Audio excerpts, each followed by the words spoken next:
السلام عليكم، مرحبا بكم معايا في قناتي نسيبة عمامرة. ان شاء الله تكونوا هانيين في حياتكم. اليوم جيتكم بوصفة الصابلي من اروع ما يكون. تجي تذوب في الفم، يعني تجي خفيفة، تجي ولا اروع. واللي يميز هذا الصابلي انها بالصفار، يعني دي فوا كي تخدموا ميرينغ ولا زبدة الزبدة السويسرية، يعني بيض البيض ويبقى لكم الصفار.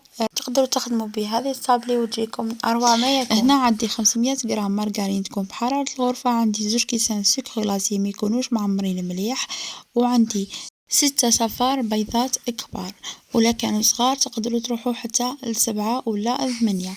عندي نصف كاس كاكاو إذا كنتوا حابينها بذوق الكاكاو، وعندي نص كاس مايزينا، وعندي فاني ليكيد ولا بودر، أنا استعملتهم في زوج، وعندي تقريبا 1 كيلو فرينة وباقي خميرة الحلويات ورشة الملح طبعا. وراح نستعمل هذا المول تاع الحديد اللي راكم تشوفوا فيه.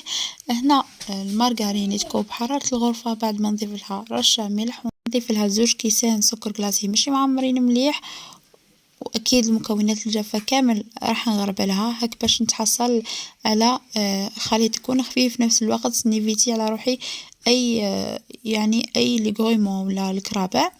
هنا راح نخلط المارغرين مع السكر كلاصي مع رشة الملح، خلطهم غير باليد. الصابلي اللي تكون بالصفار يعني ما تحتاجش البيتخا. بعد ما نخلط هذا الخليط ونتحصل على خليط كريمي، هنا شوفوا المول اللي راح نستعمله. هنا كل ما نخلط كل ما نتحصل على اون بات صابلي تكون هايلة.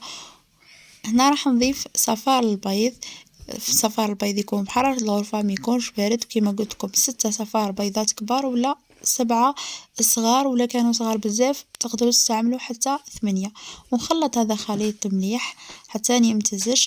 هنا راح نضيف مغرف كبيرة فاني ليكيد، وتحبوا تضيفوا فاني بودر ولا اي فاني يكون متوفر عندكم. هنا بعد ما نخلط هذا الخليط راح نضيف نص كاس مايزينا، اكيد راح نغربلو.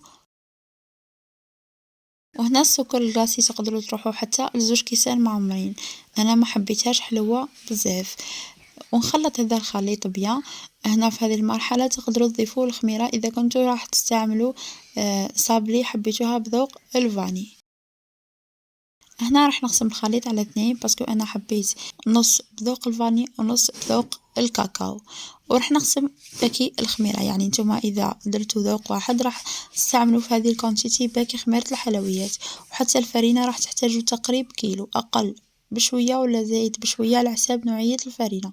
هنا الفرينة راني نغربل فيها بالعقل ونلم غير بأطراف الأصابع، ما نعجنهاش حتى تولي بات تتنحى من اليد كما راكم تشوفوا. في نفس الوقت بات طرية سي بون راهي واجدة.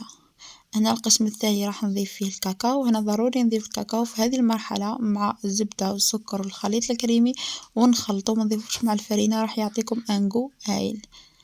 بعد ما خلطت الكاكاو راح نبدا نضيف في الفرينة، وهنا من الأحسن الفرينة تكونوا مغربلينها بجهة وترفدوا غير بالعقل هاك باش ما تغلبكمش. انا ديجا غلبتني شويه في لاباط اللي كانت بالكاكاو، وهو بالعكس اللي تكون بالكاكاو لازم تكون طريه اكثر من اللي تكون بلافاني، باسكو كيما نعرفوا العجنه اللي تكون بالكاكاو ما تطلعش بزاف وتجي نوعا ما قاصحه على اللي تكون بلافاني، على هاك نقصوا لها الطياب على العجينه اللي تكون بلافاني. وهنا بعد ما فتحت العجينة في نيلو غذائي، فتحتها تقريب 5 مليمتر، راح نطبعها بهذا الطابع، ولا لقيتوه يلصق راح تقدروا تغمسوه في شوية فرينة. وهنا نأكد لكم على الجهة اللي فيها القلب، حاولوا تضغطوا عليها هاك باش يتعصيلكم ويجيكم شكل مليح.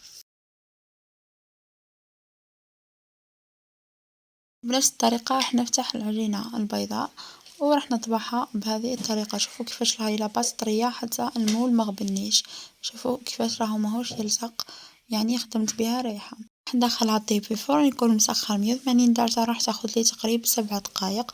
وهنا نأكد على لي بلا سيرتو هذو لي صابلي لي يلزقوا، البلا اللي تخدموا به اللي راح تطيبوا فيه حاولوا يكون بلا مسطح بيان، يعني ما يكونش معفش هاك باش تجيكم الحبة بيان فيني.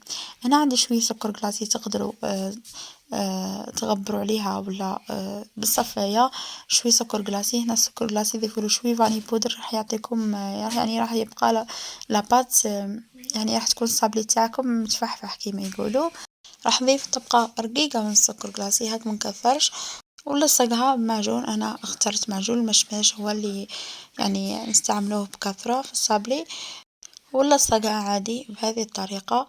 هنا حبيت ندير شوية سوبر كريم في الوسط اللي هو كريمة الفراولة، يعني جوست كانت تعدي اللي ما عندهاش عادي معجون المشماش تلونو بشوية عطر الفراولة، تضيف عطر الفراولة وتخلطو وتستعملو في الوسط، راح تجيكم هايلة. وهنا بالنسبة للعجينة اللي خدمتها ولا صابلي اللي خدمتها بذوق الكاكاو ولا ذوق الشوكولا، أنا جبت شوكولا تارتيني وضرفت في الوسط كما راكم تشوفوا وغلقت عليها. هنا تقدروا حتى بالبوش اللي يجي يعني بلا دوي اللي يجي مسنن تقدروا ديروه بشوكولا تارتيني، هكا راح تكون يعني يكون شكل مليح. هنا بالنسبة لي يخدموا كميات كبار نحب نعطيهم هذه الأفكار.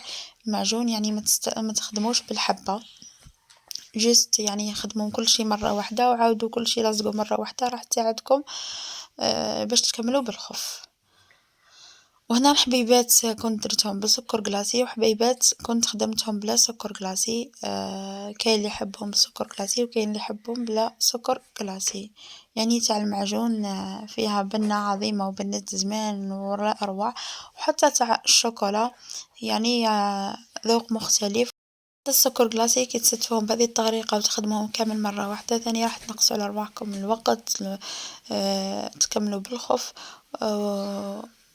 وتنقصوا على رواحكم الغبينة تاع كل مرة تصفيو 3 ولا 4 هاك مرة واحدة، راح تكملوا بالخف.